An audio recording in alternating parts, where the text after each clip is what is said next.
suis architecte paysagiste. Je vous invite à un voyage dans l'art des jardins, à la rencontre de ceux qui les font vivre, les étudient et les imaginent.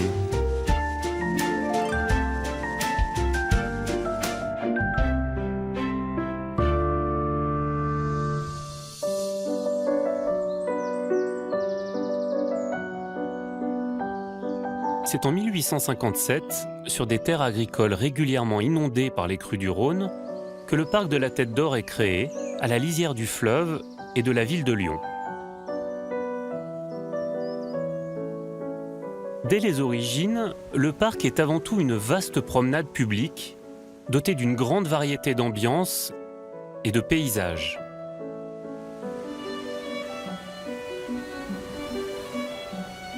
Conçu la même année que Central Park à New York, ce parc urbain de 117 hectares est l'un des plus grands de France.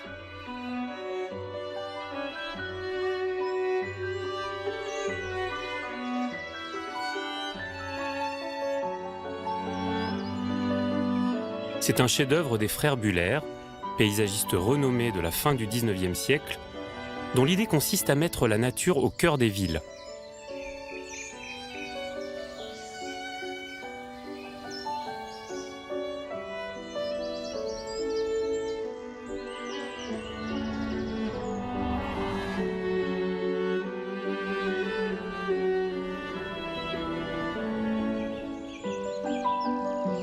Daniel Boulins est directeur du parc.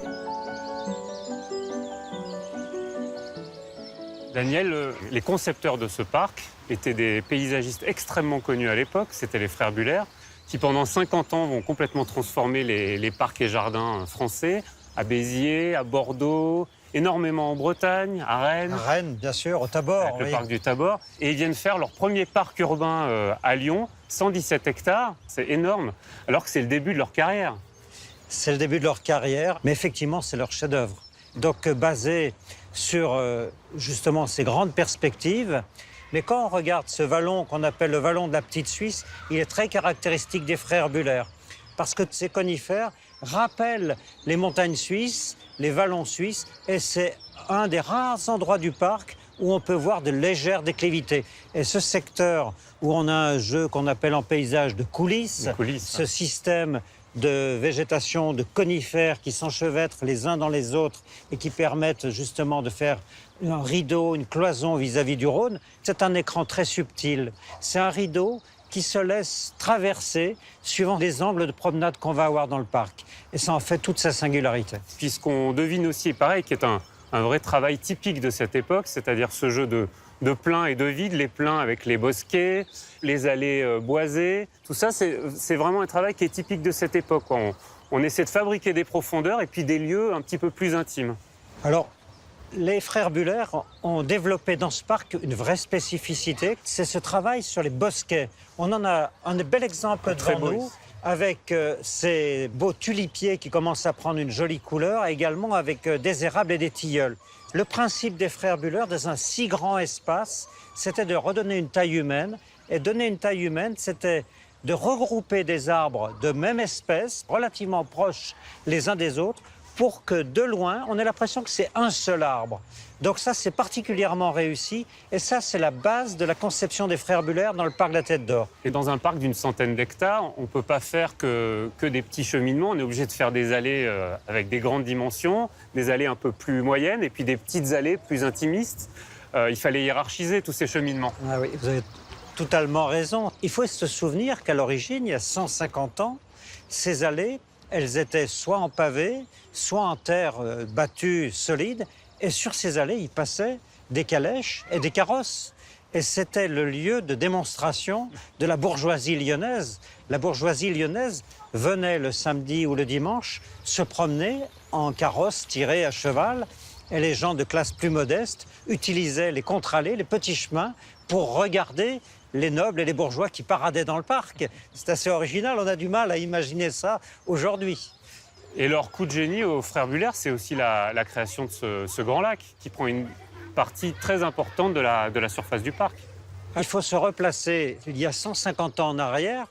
Il y a 150 ans en arrière, on était dans les marécages ici. On était dans ce que à Lyon, on appelle les launes. Les launes, ce sont ces espèces de méandres du fleuve dans lesquels l'eau divague. Et lorsque le Rhône débordait, il venait inonder ces zones semi-agricoles. Donc ce lac était déjà un peu préfiguré par rapport à ces débordements du Rhône. Alors aujourd'hui, le lac fait 17 hectares. Il constitue une magnifique perspective très forte. Donc c'est vraiment là le coup de génie d'avoir créé en plein dans l'axe de l'entrée du parc ce lac. Le parc de la Tête d'Or devrait son nom à une légende. On raconte que creusant le lac, des ouvriers déterrent une statue en or représentant la tête du Christ et se battent pour la posséder. Attristé par ces altercations, le Christ pleure et ses larmes remplissent peu à peu le lac, ainsi nommé la Tête d'Or.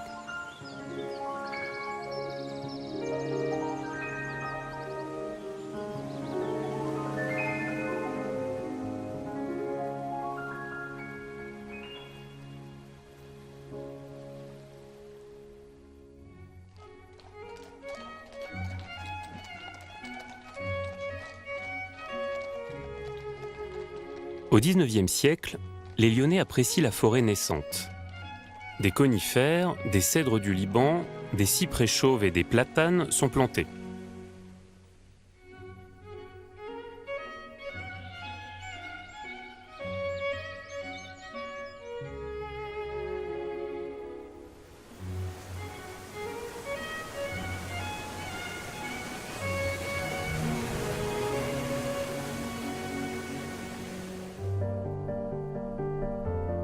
Le parc de la Tête d'Or est constitué d'un grand lac,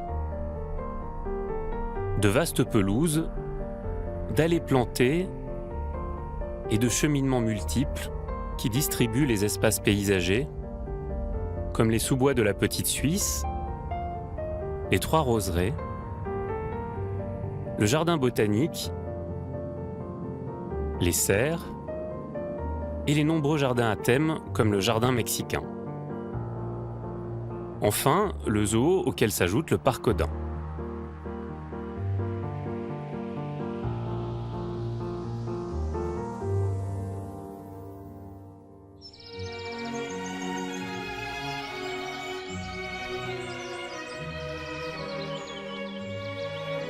Le parc zoologique s'inscrit dans un programme d'élevage et de protection d'espèces menacées. Xavier Vaillant en est le directeur. Xavier, l'enclos des daims qu'on a sous les yeux, c'était un enclos qui était déjà aux origines du projet des Frères Buller. Effectivement, ouais, c'était un enclos qui était déjà sur les dessins qu'on retrouve dans les archives de la ville de Lyon, avec cet enclos à daims, donc très grand, et puis toute une autre zone aussi qui est prolongée un peu plus loin dans le parc, qui était réservée aux animaux utiles pour le 19e siècle. Donc les animaux utiles, c'est des animaux qu'on trouve dans les basses-cours. C'est les vaches aussi, puisqu'il y avait une vacherie avec une laiterie. Le lait était ici pasteurisé et ensuite utilisé dans les orphelinats lyonnais. Et puis d'autres animaux un peu plus sauvages peut-être, mais qui avaient des fonctions en particulier de loisirs, la chasse. Et c'est pour ça qu'on retrouve cette espèce, les daims, pour que l'ensemble des Lyonnais de l'époque puissent connaître l'espèce qu'on pouvait chasser dans les chasses privées autour de Lyon. C'était une idée de ramener la nature en ville. Exactement, déjà. Ramener la nature en ville déjà, ouais. Alors le zoo, au parc de la Tête d'Or, il n'a pas toujours eu le vent en poupe. Il y a eu des moments où il a failli disparaître. Effectivement, le regard des gens a beaucoup changé au cours du XXe siècle. Ouais. Et fin des années 90, on avait vraiment prise de conscience de cette notion d'incarcération peut-être. Et donc il était temps peut-être de faire autre chose. Et c'était aussi le début, l'initiation du projet de la plaine africaine.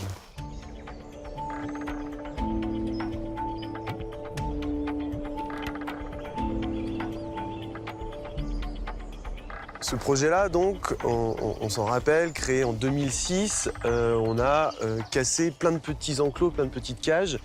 Et on propose à cette époque un projet très grand, plus de 2 hectares. On rouvre les enclos, en fait, on cohabite. Et on passe d'un zoo complètement fermé avec plein de petits espaces à un zoo complètement ouvert, très grand. Et même novateur à l'époque, très peu d'espaces comme ça en Europe. Et ça reste encore aujourd'hui un exemple qui est repris dans plein d'autres parcs zoologiques en Europe. Et il y a même presque cette idée de jardinage. Oui, effectivement, la paysagiste Jacqueline Hosty qui avait proposé ce projet-là a voulu faire un travail effectivement sur les couleurs, les tons et même les volumes. On voit, il y a un vrai travail sur les volumes. Ouais, les enrochements. Exactement, donc un vrai travail de paysagiste, mais qui a un intérêt malgré tout pour nous, zoologues qui nous occupons de ces animaux, et surtout pour le bien-être de l'animal. Aujourd'hui, on a présent sur cette plaine africaine une quinzaine d'espèces différentes qui cohabitent. Ça va de ces vaches watusi aux antilopes, les zèbres. Et donc tout l'intérêt de l'intégration de ces espaces collines avec des cheminements de traverse entre ces collines, c'est pour permettre aux animaux de pouvoir s'extraire de la vue du public, mais aussi des animaux entre eux. C'est-à-dire que les vaches vont aller à un certain endroit pour tout simplement échapper aux zèbres ou au regard des antilopes. Et puis on a quand même ce travail tout à fait remarquable de recréation presque d'écosystèmes. Voilà, avec ces essences végétales qui ont été choisies, ressemblant à des espèces végétales. Ouais, on pourrait imaginer des acacias. Exactement. Là, vous êtes en train de gérer des paysages quand vous vous attaquez à ça. Oui, et c'est pour ça que dans nos équipes, aujourd'hui, on a de plus en plus de gens qui maîtrisent aussi le végétal, en plus de maîtriser l'animal. En fait, on se rend compte que la jonction des métiers se fait au travers de l'environnement et l'espace qui est donné aux animaux.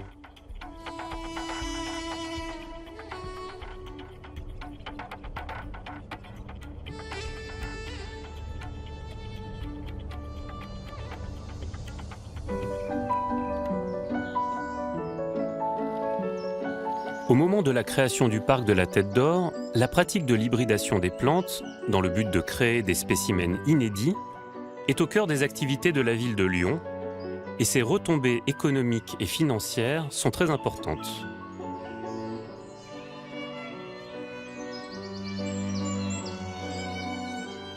Stéphane Crozat est ethnobotaniste au CRBA, le Centre de recherche en botanique appliquée de Lyon. Spécialiste de l'horticulture, il a étudié la relation étroite qui s'est tissée entre les hommes et les plantes au sein du parc de la Tête d'Or. Lyon invente à la fin du XVIe siècle, on peut dire la botanique moderne contemporaine, parce que il y a 300 imprimeurs dans la ville, les médecins qui ont besoin de venir publier leurs travaux, qui veulent faire connaître leur science, leur savoir, viennent à Lyon. Toute une série de botanistes importants, à commencer par les Jussieu, très connus à Paris, pour le Jardin des Plantes par exemple, sont originaires de Lyon, Poivre et tout un tas de botanistes importants. Et ça va créer une tradition, une lignée et surtout des collections de plantes qui vont arriver progressivement entre le XVIe siècle et le XIXe siècle et vont constituer des collections de base, de travail qui vont être utilisées par les horticulteurs. La grande serre, le palmarium, 22 mètres de haut à l'époque, pendant 5 ans, ça constitue les serres les plus hautes d'Europe. L'économie locale, l'agriculture, la viticulture, la médecine, la pharmacie, la chimie, toutes ces grandes industries ont besoin, sont dépendantes de la botanique et on va doter à l'intérieur de ce parc les Lyonnais d'un jardin de botanique pour expérimenter. Finalement, c'est un jardin utilitaire d'expérimentation au sens propre.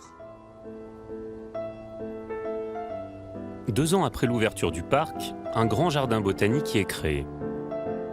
Il prend une place essentielle dans l'histoire de la création florale.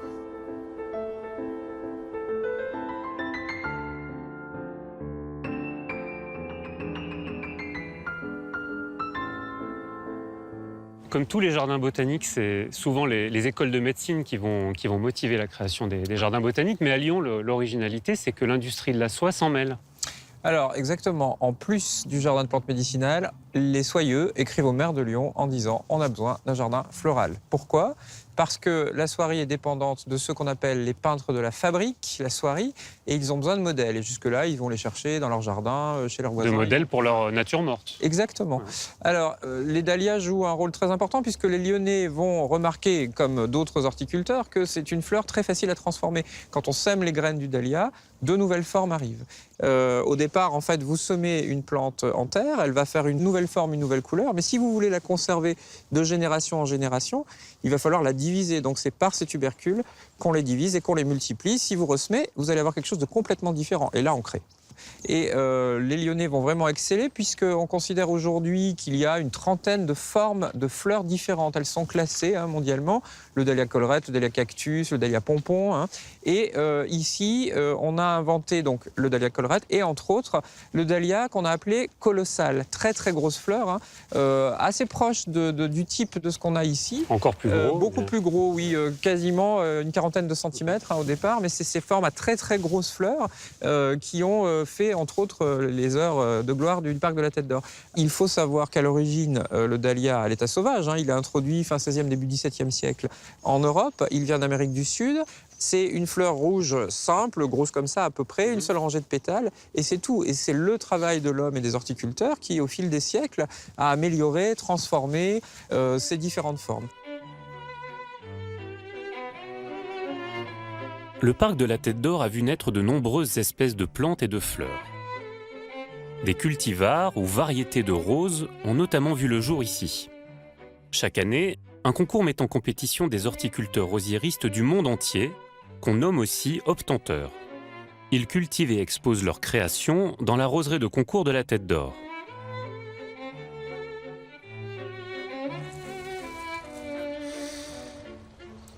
Nathalie Ferrand, historienne, fait partie du jury de cette compétition désormais centenaire.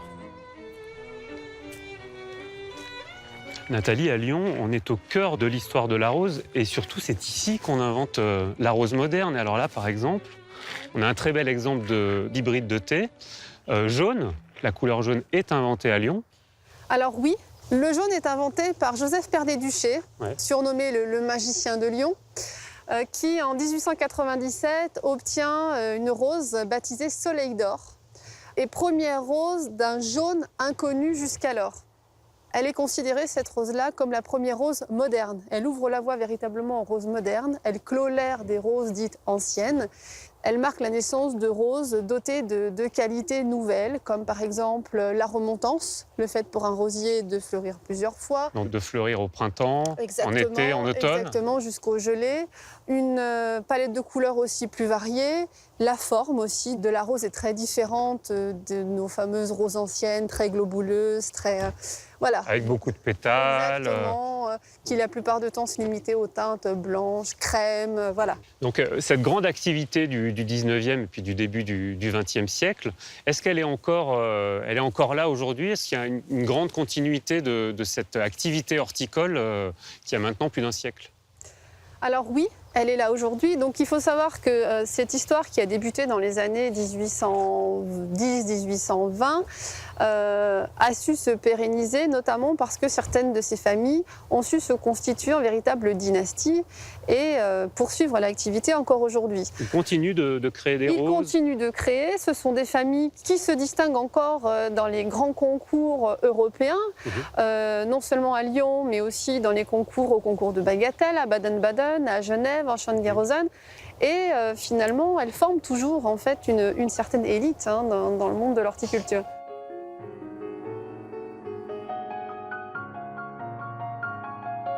L'histoire botanique lyonnaise a laissé en héritage une collection impressionnante d'espèces végétales.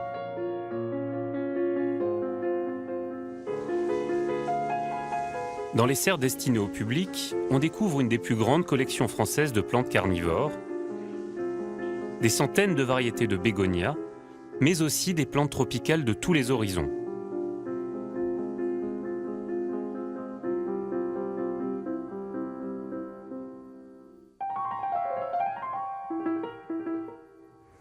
Grégory Cianfarani est directeur adjoint du jardin botanique. Il soigne et entretient les plantes dans la serre de la Canopée du parc de la Tête d'Or. Grégory, on est dans une des petites serres du jardin botanique du parc de la Tête d'Or. C'est un endroit où vous chouchoutez les plantes. Alors effectivement, on est dans la nurserie du jardin botanique des serres tropicales. Et c'est là où on élève nos bébés, je dirais. à partir soit de graines, soit de boutures. Voilà, la destination de ces plantes-là, c'est les serres et c'est les yeux du public au final, parce qu'on a une grande mission d'éducation à l'environnement, au monde végétal, au développement durable.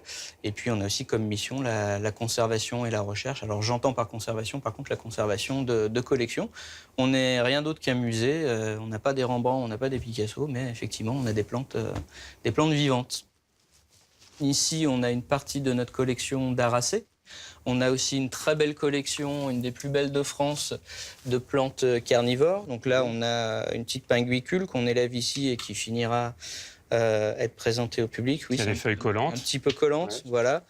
Et puis, on a aussi une autre collection phare que sont les bégonias, une des plus belles collections d'Europe présentes ici. Beaucoup de bégonias horticoles, c'est-à-dire obtenus de la main de l'homme, mais aussi énormément d'espèces naturelles, dites botaniques. Cette espèce-ci, elle n'est pour l'instant pas identifiée. C'est-à-dire qu'elle n'a pas de nom. Au Jardin botanique de Lyon, pour l'instant, elle n'a pas de nom. Ça ne veut pas dire qu'elle n'est pas connue de la communauté scientifique. Pour l'instant, on n'en sait rien. Est-ce que c'est une nouvelle espèce ou est-ce que c'est une espèce qu'on n'a pas identifiée? On ne le sait pas. Alors, on connaît son origine, on sait qu'il vient du Sulawesi. Donc, il faudra prendre un petit planisphère pour voir où se trouve le Sulawesi, en Asie. Et les botanistes vont travailler à l'identification de cette espèce. Et pour ça, on a aussi la possibilité de mettre la plante en herbier. Une des méthodes pour le conserver, pour l'analyser, pour le décrire. Oui, voilà. On est peut-être en présence d'une espèce très, très intéressante, hormis le fait qu'elle est également assez jolie. C'est-à-dire que le jour où on l'a multipliée et qu'on la présentera au public, ça, dans un décor végétal, ça permet aussi d'être très bien. Oui, c'est un petit trésor. Comment vous vous y prenez pour l'intégrer dans un herbier? Je peux vous montrer si vous voulez. C'est parti.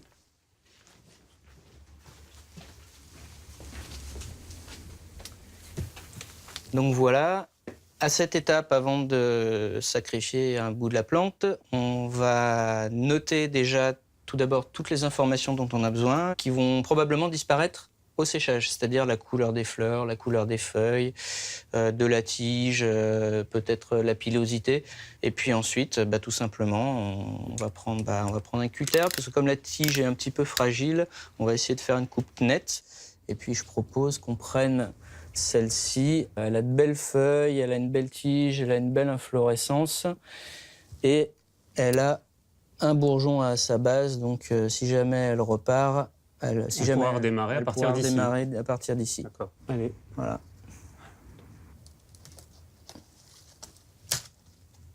On démêle la tige et on a notre rameau prêt à être mis en herbier.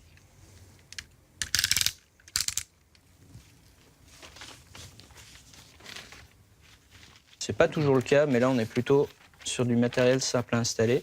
On referme le journal. Hop. Voilà. Et puis là, on ressemble à un botaniste de terrain. Ce bégonia encore inconnu ira rejoindre l'herbier centenaire du parc, riche d'une collection de plus de 200 000 plantes du monde entier.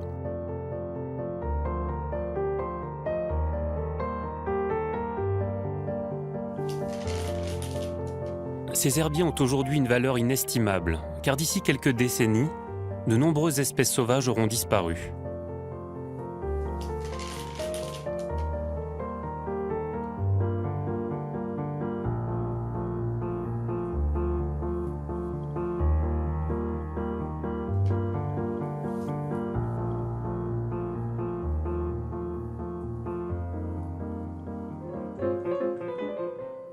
À côté de la statue de Bernard de Jussieu, père de la botanique moderne, Stéphane Crozat souligne l'enjeu que constitue l'étude du végétal.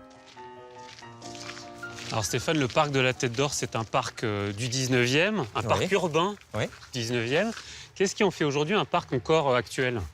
Par rapport à son programme d'origine, qui était d'en faire un parc populaire, c'est toujours le cas. Aujourd'hui, c'est plusieurs millions de visiteurs chaque année. La dimension à la fois sportive, pédagogique existe toujours et c'est le parc favori des Lyonnais. mais la dimension aussi scientifique, et en particulier la botanique. Ici, on est devant les fameuses grandes serres, hein. C'est le symbole pour les Lyonnais du parc de la Tête d'Or. La botanique va devenir à nouveau quelque chose d'important, hein. On parle du changement du climat, on parle de biodiversité, de tous ces enjeux qui sont aujourd'hui nos enjeux collectifs, et ce type d'endroit sert aussi à ça. Il faut savoir qu'un certain nombre de choses qui ont disparu peuvent être encore préservées ici, mais que c'est aussi dans ces réserves-là qu'on va les puiser pour les créations des futures variétés qu'on va pouvoir manger, qui vont permettre de décorer nos futurs jardins, etc. Donc c'est vraiment important, et les enjeux se trouvent ici dans ce type de structures qui permettent d'en discuter avec le public et de faire œuvre de pédagogie, de faire découvrir aux gens ces enjeux justement qui sont ceux du XXIe siècle.